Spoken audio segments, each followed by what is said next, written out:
what's the big question people have? Like, what's the thing everybody's wondering about? What's the thing I don't understand? What would I want to hear? It's like, that's Big Darklighter's home. So how did you know? Because I'm a nerd.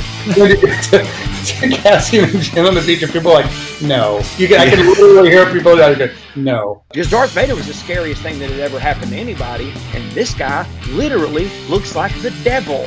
What are you doing, C-3PO? I'm taking one last look at my friends. These aren't your friends. And I get a later call that said, yeah, you probably want to use Wedge Antilles. That spirit of doing everything they can to tell the story they want to tell, I think really comes through on Star Wars. You look it up. There is no try. I joke that the best thing about writing Princess Leia is everybody knows who she is, and the worst thing about writing Princess Leia is everyone knows who she is. It doesn't look like they're even hungry. When they get out, they're not just like, did you bring a Snickers or something? I'm honored to be here. I'm also impressed that you got Zach Galifianakis as a guest tonight. That's so funny. I've always been kind of a closet Star Wars fan up until, maybe 15, 20 years ago. I'm just sort of a fan hoping to bring other fans along. That's all I'm doing. The galaxy isn't growing to push people out. It's growing to let more people come in and find their love so that it's able to continue and create this connective tissue that grows forever. Where now I feel like I can't do that because somebody's going to turn it into a blog post and then it's going to become a whole thing. I have had the best time ever on Around the Galaxy. Coming back to a show that I dearly love and admire, so thanks for having me.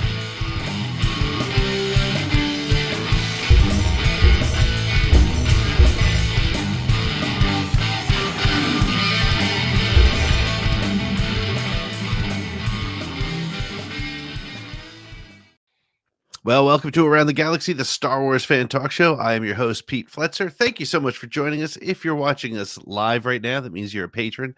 So thank you so much for joining us. And if you're watching this at another time or listening to it on the playback and the podcast stream, thanks for hanging out with us. As you know, every other Thursday on the ATG Cast podcast stream, I am joined by a fellow Star Wars fan. Some of them happen to be Oscar-winning effects artists. Some are authors. Some are social media voices. And some are podcast hosts with social media voices. And that's who I'm talking to tonight. I'm excited to bring you a conversation with a gentleman that I've had kind of like a parallel engagement with in the social media space. We know some of the same people. I'm sure we passed each other at Star Wars Celebration, but right now I'm excited to bring in Dano.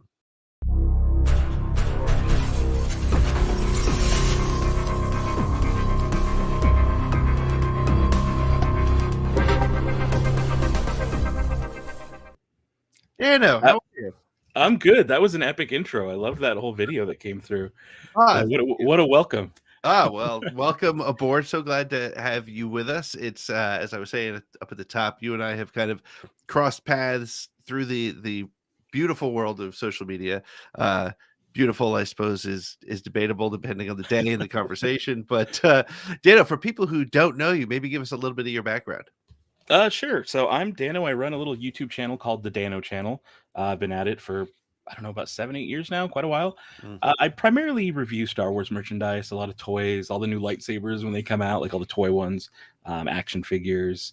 But Galaxy's Edge and the Disney parks have been a big part of my thing this past year with Star Cruiser and all of that happening. So if you follow Galaxy's Edge news, you've probably come across one or two of my videos. If you're watching live and can see it in the visual, you see I got a lot of droids with me. If you know anything about those droids, you've probably seen one of my videos breaking down how they work and what the personality chips do. That's great. That's great. So you say you're Vegas based, but you spend a good amount of time at the parks, I guess. You get the opportunity to get there. So were you a Star Wars fan pre-Disney? I'm going to guess probably so. So I grew up as a kid. I was a Disney kid, from a toddler on. I didn't get into Star Wars until I was about 13. So that was mid 90s. Mm-hmm. So around 1996 is when I happened to get into it. And so I kind of got into both around the same time. I actually got into going to Disney parks a few years later. But yeah, it's kind of always been two of my big obsessions. So when Galaxy's Edge opened in 2019, I was like, this is amazing. This is great. This is all my loves in one spot. It's been pretty wild to see the transformation of the Star Wars universe through through Disney and such. So you got into Star Wars when you were about 13 in the mid 90s. So were you a prequel kid then? No, I was before the prequels by a year or two. Okay. I got in like literally, I want to say 6 or 8 months before special editions. Okay. Wow. Yeah. Great. And so you were did you start on home video or did you see them for the first time in the theater? I saw them at home on USA. I ditched church and Empire Strikes Back happened to be on. And I didn't know what it was. And I just see this little white, creature running across the snow. It was a tauntaun, but I instantly got sucked in. Yeah. And by the time you get to the big, Vader reveal, he's on Dagobah, you see Yoda, all that stuff, all of the pop culture references that I had known because I was probably about 13 at the time. All those pop culture references I'd known from like Saturday Night Live, Tommy Boy, that all started to click. Like, this is what they've been talking about this whole time. Yeah. And I fell in love. And I think right afterwards, like they do now, where they do those marathons on TNT and they play Star Wars nonstop for 24 hours. Yep. It was similar to that. I think Return of the Jedi was on afterwards and kind of got sucked into that. So I watched them in a weird order. Yeah. But I did have the VHS this is the worst part. They were gifted to me the prior Christmas before I got into Star Wars. I was gifted the THX VHS box set. And me being a snotty kid was like, I don't know what that is. I might just never watch them. And they sat in the closet until after I stumbled onto it one day at home. And then I was like, okay, we got to dig those out. And they just became like a daily thing for me. Every day I come home from school, put one of those in. It's first of all, it's pretty funny that you had them the whole time and you were just like, I'm not doing that. But it is funny. I mean, obviously I'm guessing you're a Disney Plus subscriber. I mean, I would say for sure. But there's something about when it's on TNT on a Saturday where you just like, okay, I'm going to stop everything and watch it from the middle. Yeah. Yeah. Like even staying in a hotel, like, cause we don't do TV here. We do just streaming in our household. So we don't really catch stuff live broadcast ever unless we're staying in a hotel. And if we happen to be in a hotel and I happen to see it's happened a few times now, we'll be out of town in some other city, like supposed to go out. And I'm like, no, but like Star Wars is on. And just want to sit there and want to watch it, or I'll stay up late, like all night once my wife's asleep and just sit there and just be like, no, I'm just going to stay up till 3 watching Star Wars, even though I've seen it, almost every day for the last 25 years. And I don't know, I've had some conversations with some guests lately and just trying to figure it out. Like, I don't know what it is about Star Wars because there's a lot of other great movies out there. I mean, I just saw Avatar, really enjoyed that. Same. But it doesn't have that same grasp. It doesn't have putting helmets behind me or walls of droids and Star Wars collectibles. What do you think it is about Star Wars that lends itself to that type of fandom? That sort of, I don't know if it's a more intense fandom or certainly one that's more consumer friendly, I guess. Yeah, it's hard to nail down what that is, but it's so funny you bring up Avatar because I was talking to my wife about the same kind of thing where she's like, oh, well, don't you really like the Avatar stuff? I was like, yeah, but there's no like Avatar celebration convention. There's no, it's just not on that same level.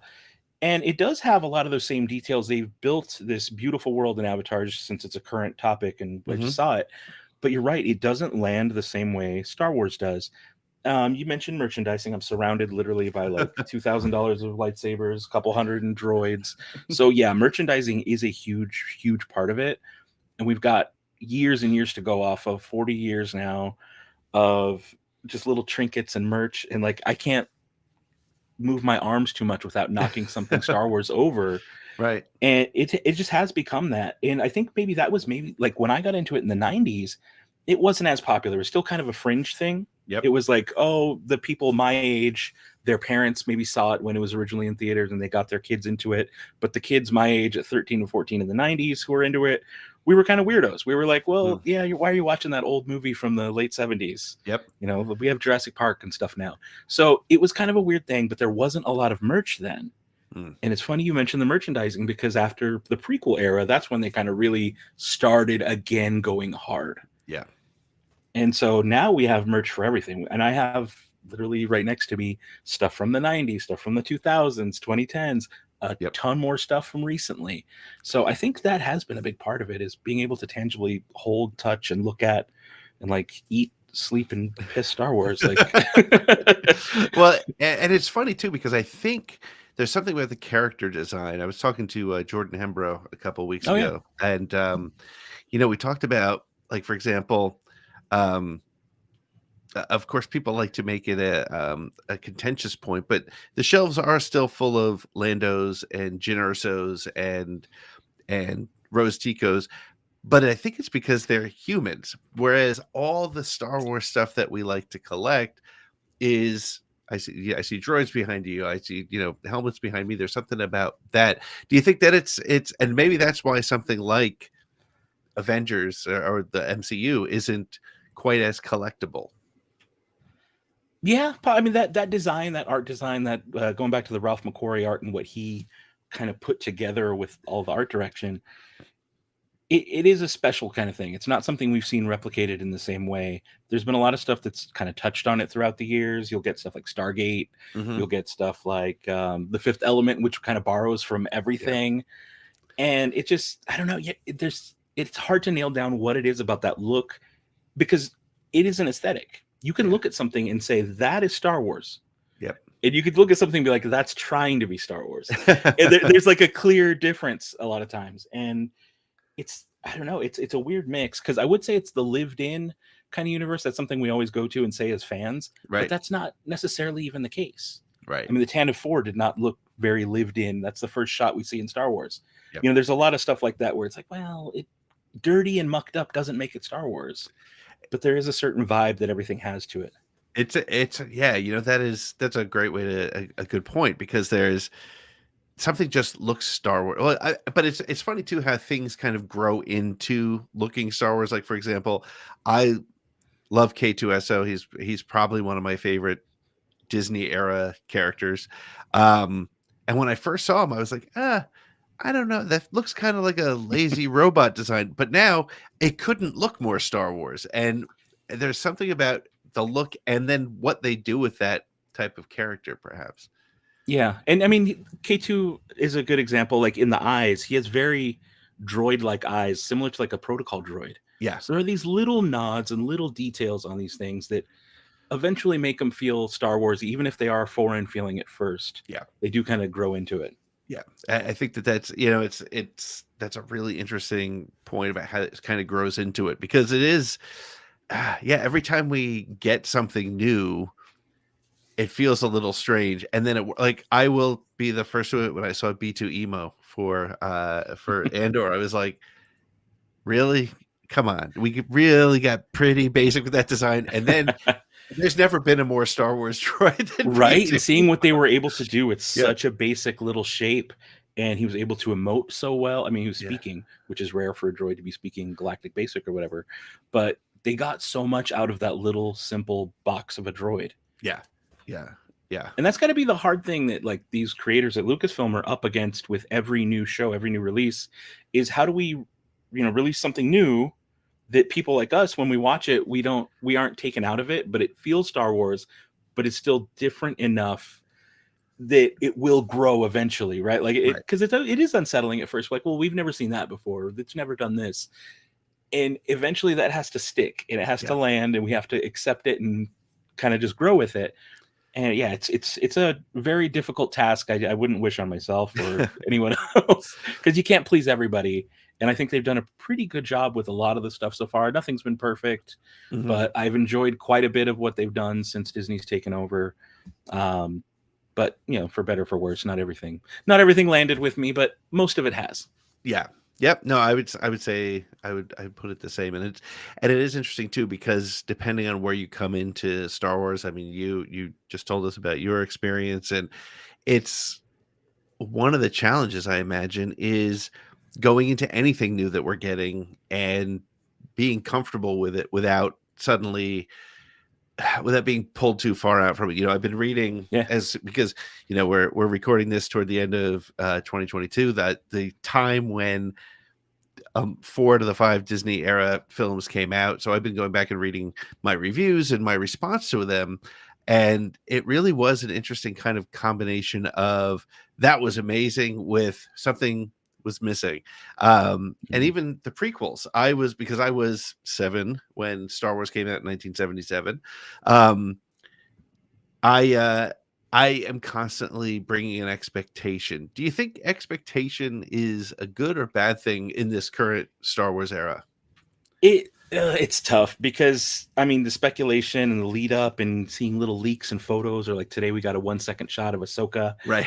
and it does get our expectations up and we get hyped and we get very excited about this kind of stuff. But we do need to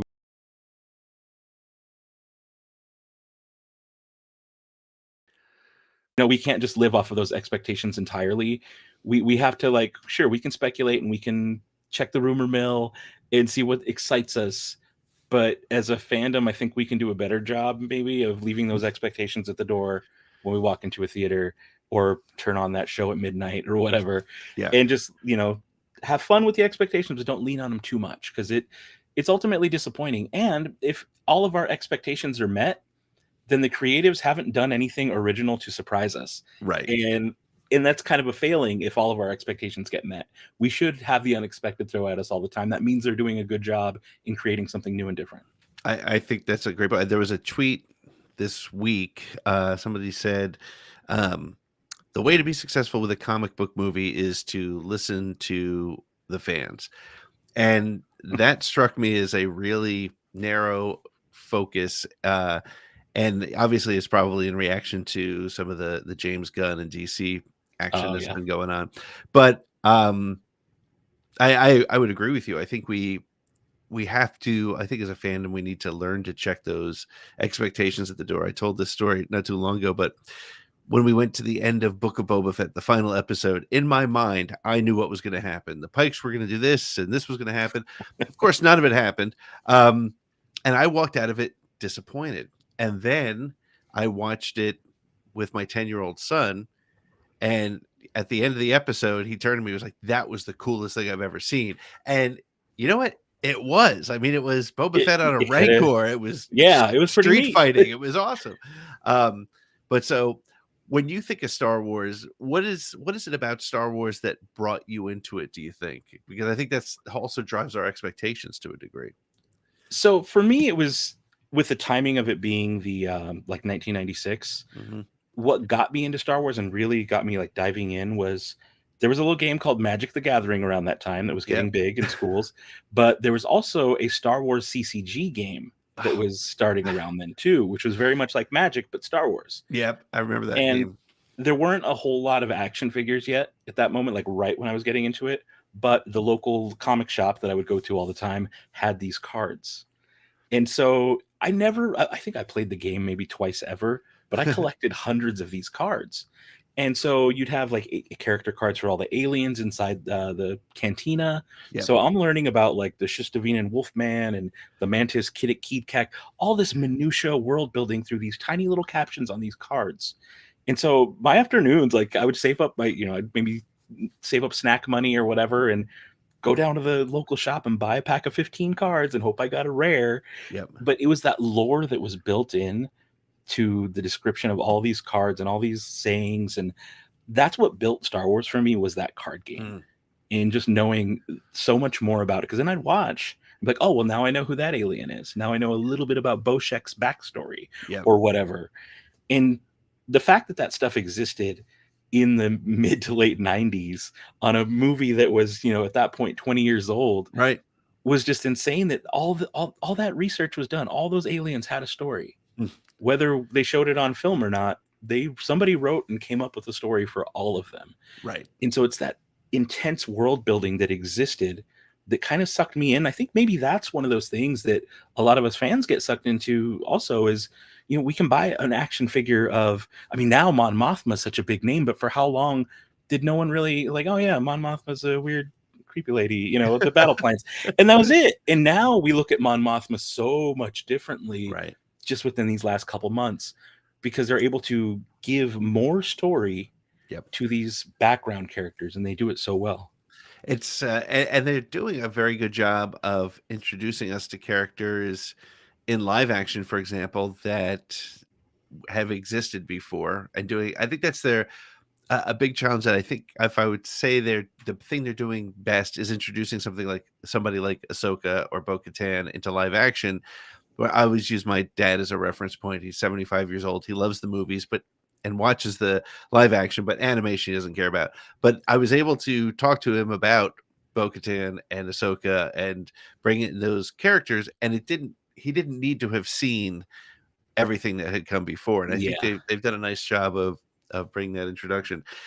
You mentioned the card game, and I think you hit on something that I had as a similar experience as somebody with the action figures, in that the card game and the action figure, Star Wars lives in that area between Leia, Han, and Luke. It's all those other things happening, and the card game gave you those details. When I was, 8 years old, playing with the action figures in the backyard, we were creating those stories. And so I think that's a really interesting thing. Do you worry at all, and I haven't thought about this before, that with all the world building we can do now with Disney Plus, do you think we there's a risk at all of despecializing some of that sort of world between worlds, no pun intended there? I feel like they've slowed down on it a bit. I think they Mhm. learned their lessons of kind of what the mess of the 90s and early 2000s became with extended universe. Right. Like, I understand why they came in and said, no, that's all Legends now. Mhm. It was kind of a sloppy mess.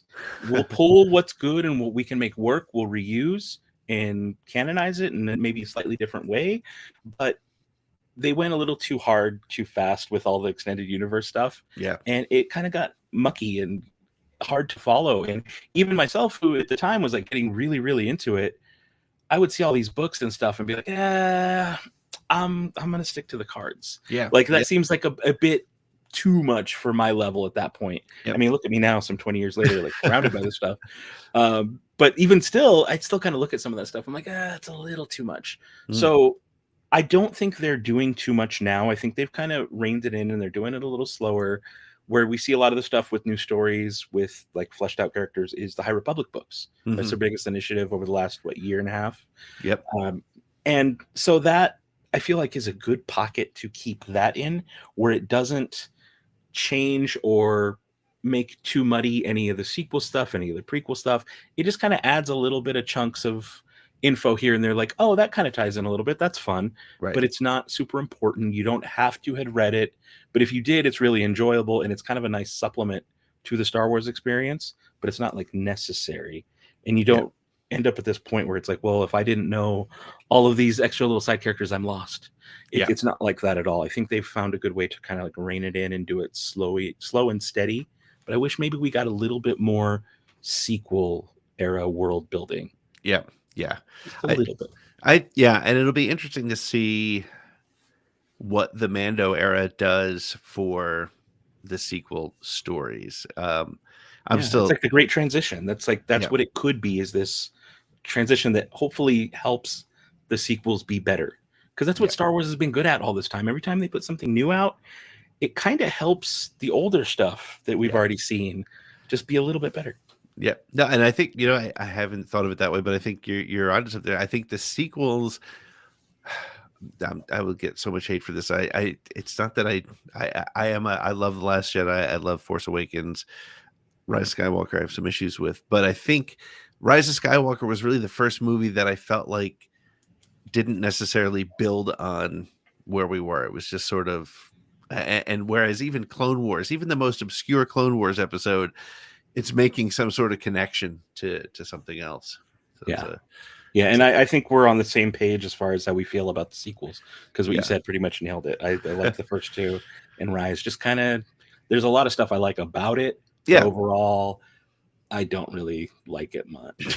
Yeah. But again, there's a lot of like little moments that I'm like, I love this part, I love that part. Yep. But this is a whole thing. I'm like, it didn't land with me.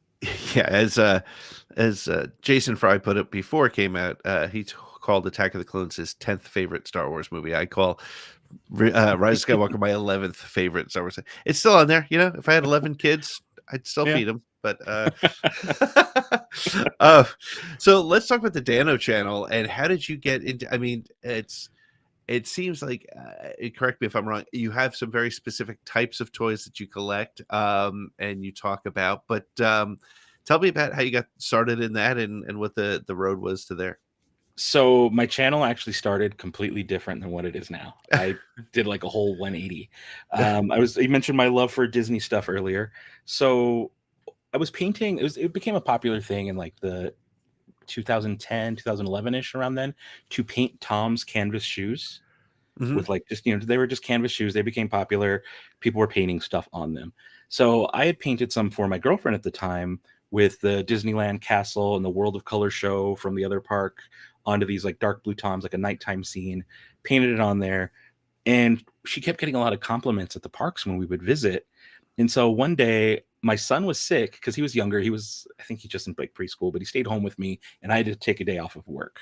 And so I was stuck at home at work and I was like, well, I should probably try to make some money. Let me take pictures of my girlfriend's shoes and put them on Etsy and see if anybody wants me to redo them. And within about an hour, they sold. Wow. And then later that evening, another pair sold. And I was like, okay, so maybe I'm onto something. And so I started, instead of wanting to do the same thing over and over, I would paint to be like, hey, I'll paint maybe a different ride from Disneyland onto Mhm. these shoes. Like, give me some creative freedom here. And basically, I started doing just attractions and Disney princesses and all this stuff on Tom's shoes and Van's shoes and all this different stuff. And so I was going to the parks all the time. And in 2015, we were visiting and I was there taking pictures in the parks of some of the artwork I had done.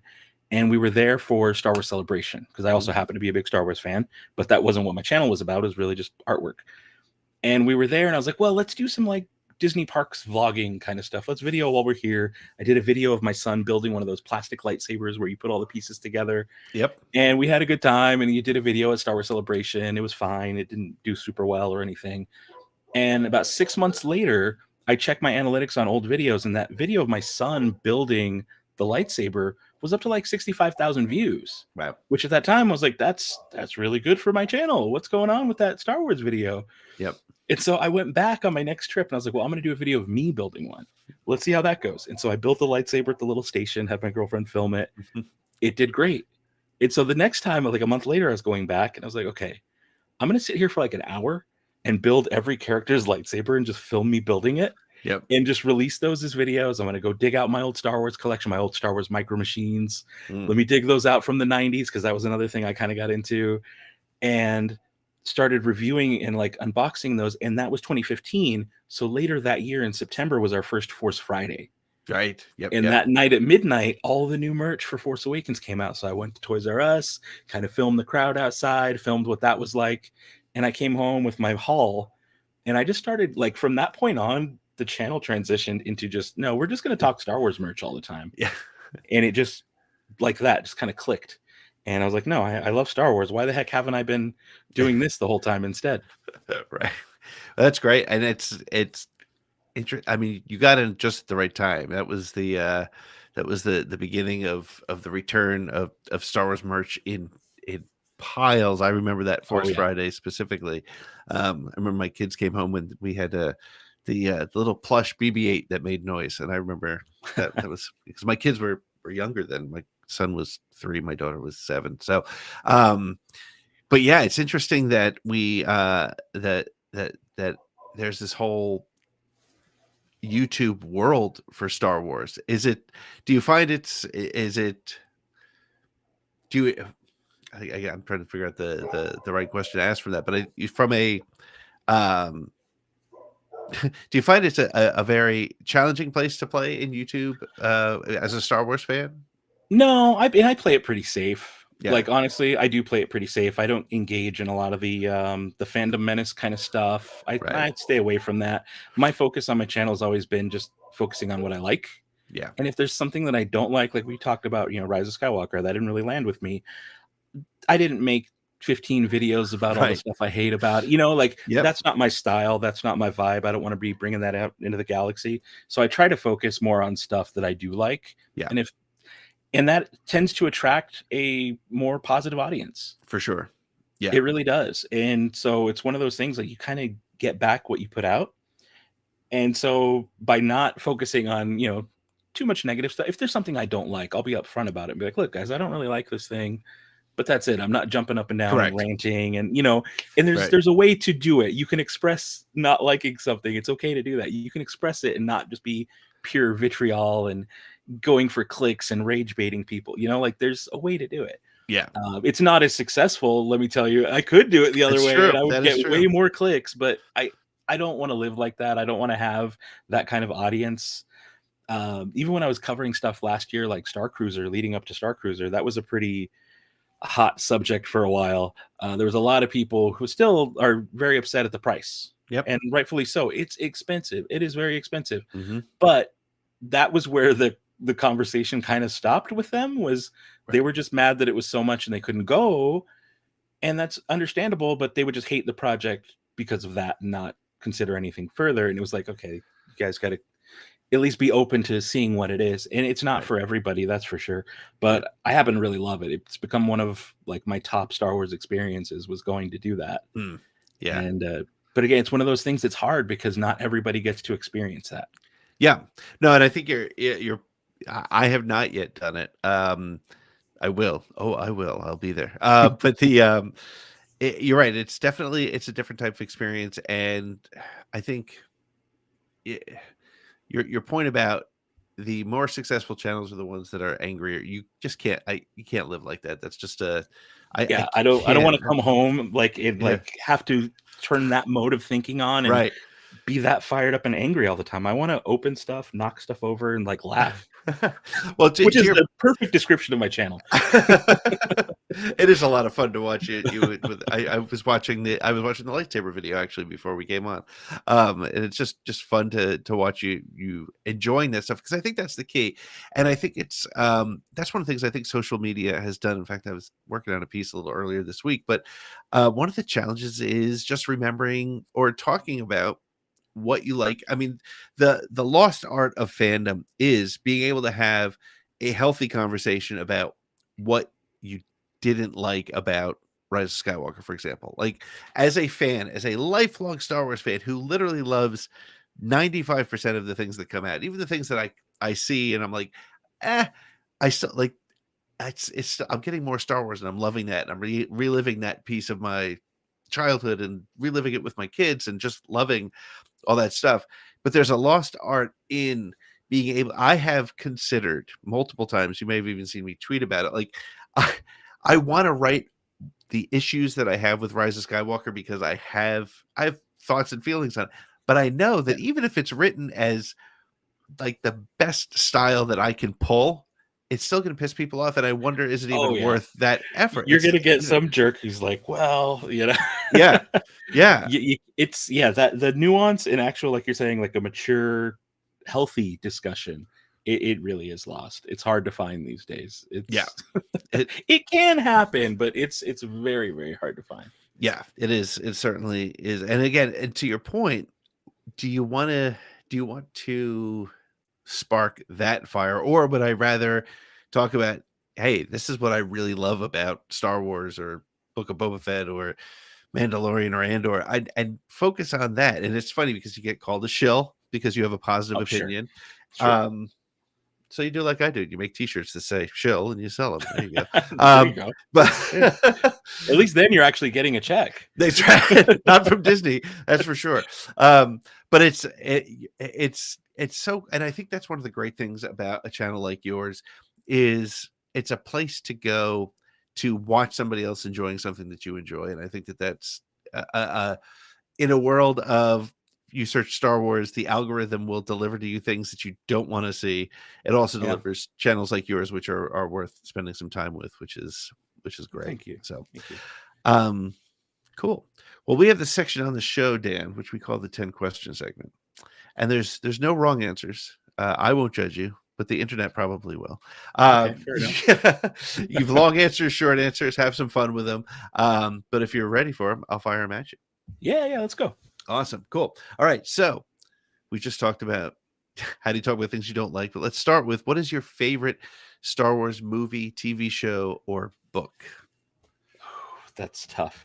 So I typically have this thing where I don't really like do favorites because it's hard and they change all the time. Right. Like I'll tell you something right now is my favorite. In the next like show I do or whatever, it's going to change. I know. Sure. Absolutely. So that's really tough.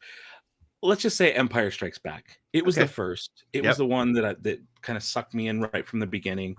And of all the movies, it's the one I can turn on at any time. I don't have to be in the mood for it. Right. Like I have to be in the mood to put on Rise of Skywalker. I still, Right. like I said, I don't love it, but I Right. still watch it. I Yep. still watch it for the parts I like. But Empire, without hesitation, I Yeah. can always throw on and be pleased. Yep. It's there's something about that, there's a reason why 90% of the people on my show who I've asked say Empire Strikes Back. And I think to your point, like for example, the thing that I would say about Last Jedi, which is one of my favorite Star Wars stories, but it's a heavy movie. It's not the It one that is. I pull off the shelf or download on Disney Plus to watch. I love the story, I love the movie, but it's just whereas Empire is all those pieces of Star Wars. It's the opening. You were saying you're a big fan of the lore. Without The Empire Strikes Back, you don't get any of the lore. I mean, honestly, No, Star there's Wars so on much. its own is just a story about Luke, really. I mean, from Luke and Leia. But this one really opens up all the lore and really brings it home. So that's great. It's a good choice. It's a good choice. Lots of people say it, but there's a reason for it, I'm sure, right? Oh yeah. Oh yeah. What's your favorite non-Star Wars movie? Non-Star Wars. Yeah. So this is a deep cut that I don't know how many people are going to know this one, but it's a movie called Waking Life by Richard Linklater. Okay. So I'm not sure if you're familiar with Linklater's work, but he's done stuff like A Scanner Darkly, Dazed and right. Confused. Yep.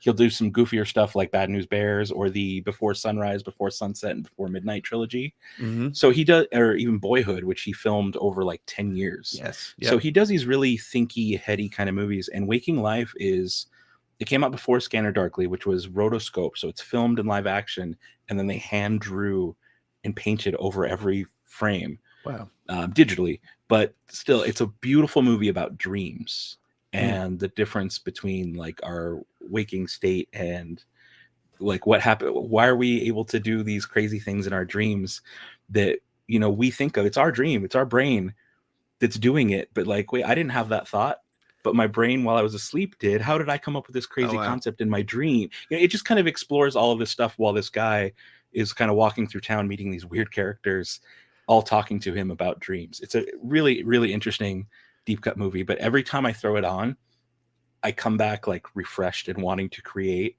And like, if ever I'm like down, I'll put that movie on and just be like, okay, I need to make something. I need to like do something. Yeah. So yeah, Waking Life. That's great. I've never heard of it, but I will definitely check it out for sure. It is interesting. There are certain bands that I'll listen to that make me want to grab my guitar and write something, right? And there's certain things that you'll watch that just inspire you to want to get creative. That's really cool. I'll definitely need to check that out for sure. Next question is, describe Star Wars in 3 words or less. 3 words or less. Okay.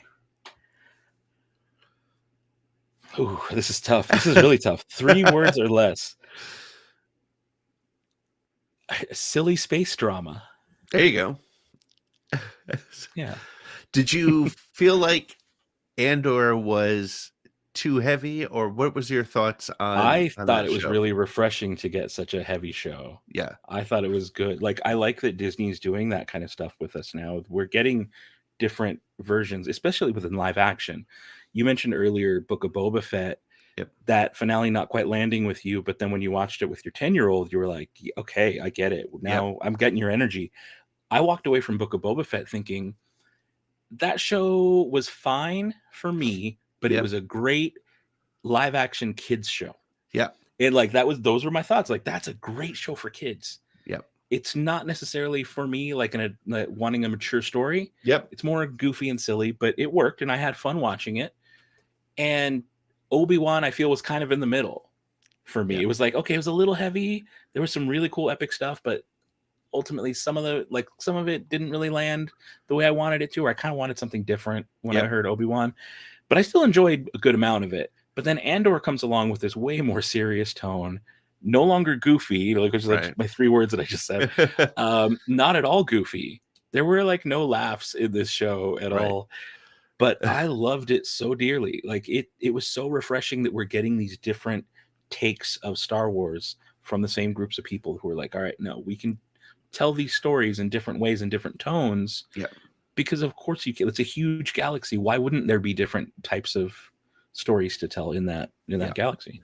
Yeah, I agree. And it was interesting because, to your point about Book of Boba Fett versus this, My son had no interest in Andor at all. He watched the first episode and was like, "I'm out. I'm done." And honestly, it's probably for the best. I mean, it's not really 10-year-old material, but it was. Um, it's.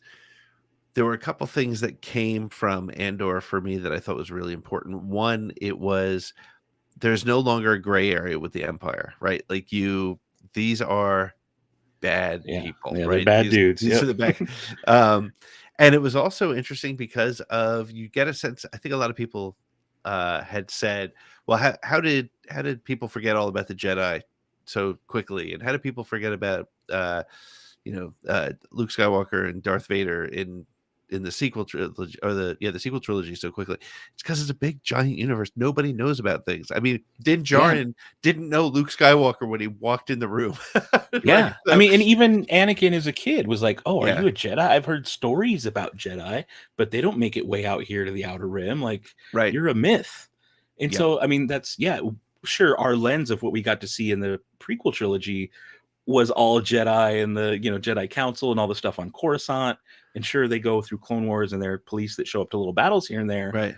But there's a great big galaxy. There's so many places that they're Jedi, they've only heard of Jedi in the stories, and that's it. Yep. They've never seen one. Yeah. They're such a rarity. It was a very, very important thing to do for this saga, I think. Next question is, what is your favorite Star Wars sound effect? I was gonna go with a cheap answer, be like the Wilhelm scream. No. Yeah. I don't do a good Wilhelm. Yeah, probably the hum of the lightsaber.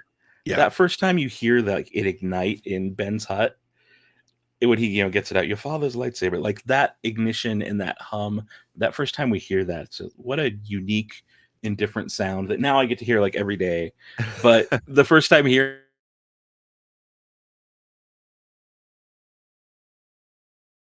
Fake laser sword sound like, and they nailed it.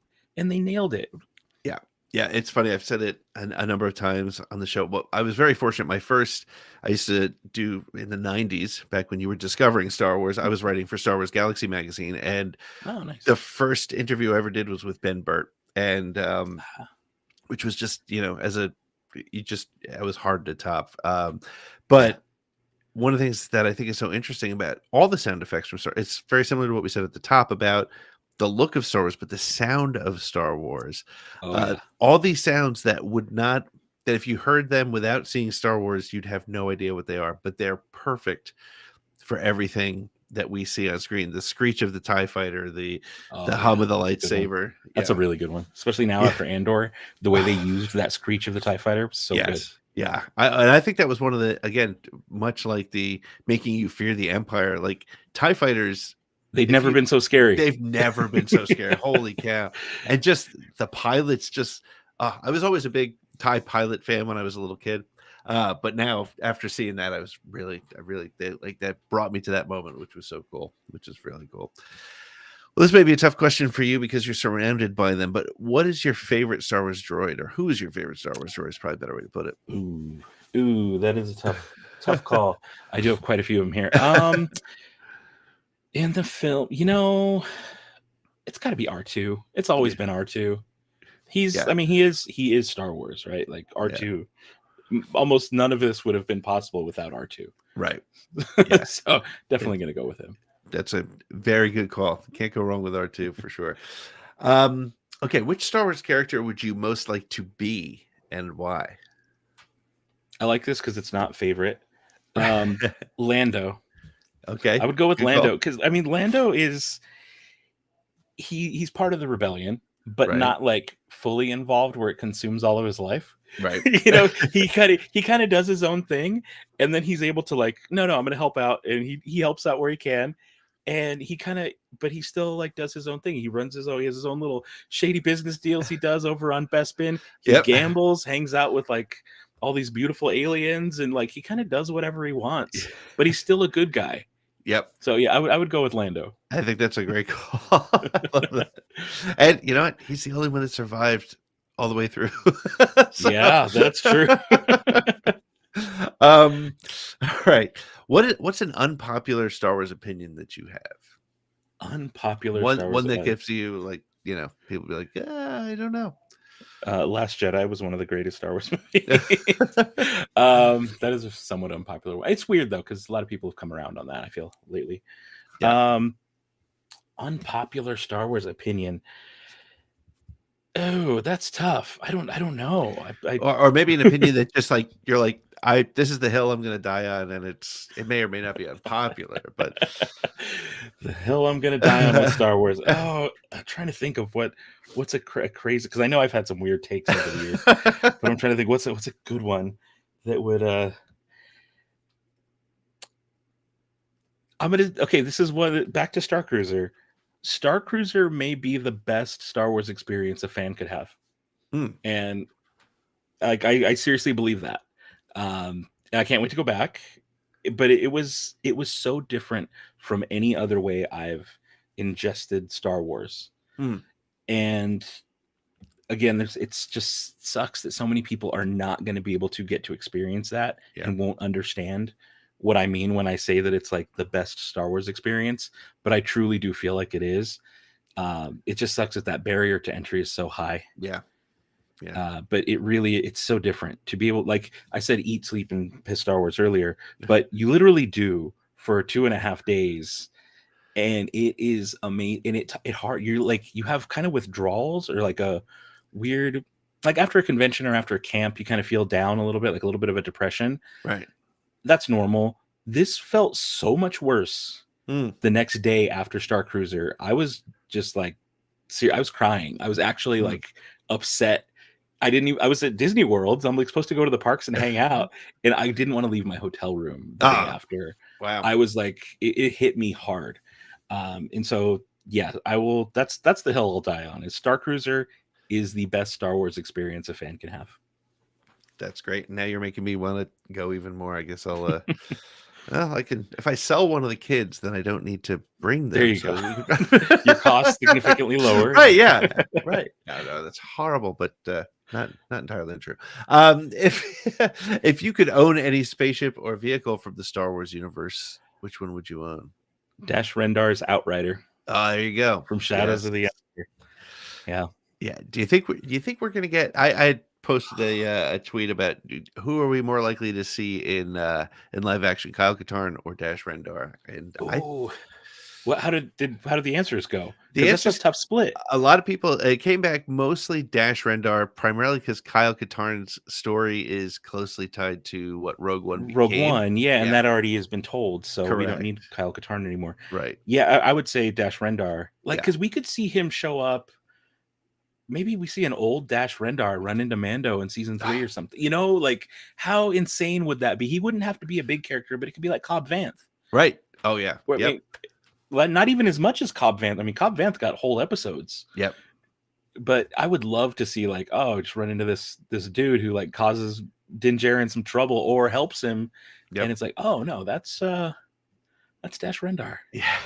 Oh man, if the Outrider showed up in live action, I'd lose it. I just want live action Shadows of the Empire. There's still room to tell that story. Sure. And do it a new Disney way, change stuff where you need to change stuff. But now that we've seen that they can do an IG droid and make it look completely badass. Yep. We can see IG-88 for real. Yep. Like, and so it could be done. It could be done so well now. Now I'm not a comic books guy, but apparently Shizor is back in the Kira comic. So hey, they're planting the seeds, laying the groundwork here. I would love to see that. I'm with you. That was again, it was that dark time for Star Wars, right? Where there was, and that was the only thing new. Yeah. Like that was before Special Edition, if I remember correctly. It was. Yep. And like it was the N64 game, and they had like the action figures, the comics, the cards, the music. It was a full multimedia experience. It was great, and I would love to see them do some of that with High Republic. Even though I haven't read. Shouldn't say it too loud, but I haven't read a lot of the High Republic stuff. But I think it would be cool to kind of follow a very similar path there. Let's get some. If you make some action figures from High Republic, people will read it.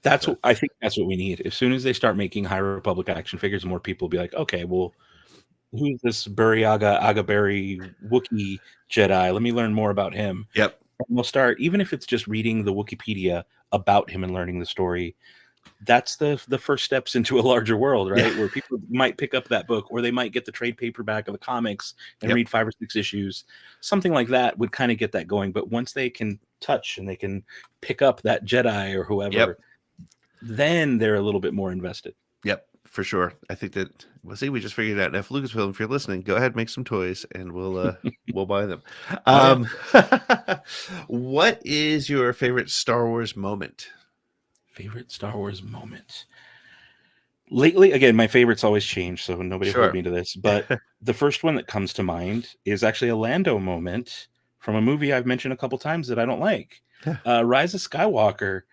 That moment where Lando comes in on the radio to Poe and says, "But there are more of us." Yeah. Oh, that gives just thinking about it gives me chills. Yeah. I love that moment so much. Yeah. Yep. And it's delivered with such Billy D perfection and everything. It's so good. It was great. Cool. Well, the last question is, what is your go-to Star Wars quote? Not necessarily favorite, but the quote that you use the most. There's so many. I can't go a day without dropping at least 10. Whenever I say something and it doesn't land, try to say something funny and it doesn't land or it's awkward, one of my go-tos is boring conversation anyway. There you go. And it's classic. It's from the OG. It's great. Yeah. Oh, that's cool. Good. Well, Dan, thank you so much, man. This has been a lot of fun having this conversation, getting to meet you. Where can people find you and follow you on the interwebs? You can find me mostly on YouTube at youtube.com/the Dano channel, but also you can find me on Instagram and Twitter at the Dano channel. And if you're into Galaxy's Edge, Star Cruiser, or any of the stuff surrounding that, I run a bunch of Facebook groups, about 10 different Facebook groups focusing on either droids, the food, tips and tricks for Galaxy's Edge. There's about 10 of them. And you can find them under the brand Galactic Bound. Awesome. That's great. Well, thank you so much. And look forward to talking to you again sometime. Awesome. Thanks for having me.